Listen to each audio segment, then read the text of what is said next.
allons voir dans ce tutoriel comment fonctionne la fenêtre d'historique de communication de iEmergency Opération. Premièrement, comme chaque fois, il faut s'identifier.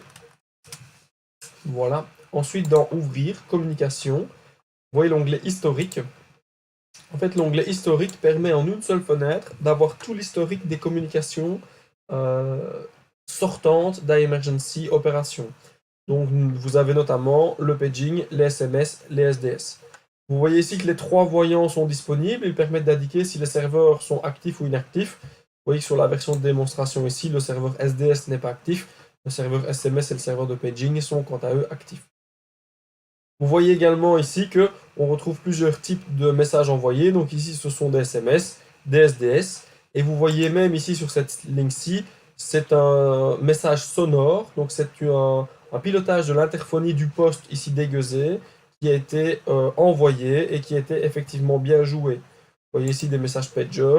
Et donc vous retrouvez en fait l'ensemble de l'activité de communication du dispatching. Et en fait, ce sont les derniers 200 messages de communication du dispatching qui sont affichés. Ça permet en fait de ne pas devoir ouvrir une fenêtre pour le paging, une fenêtre pour les SMS, une fenêtre pour les SDS. Vous avez tout en une seule fenêtre, simplement.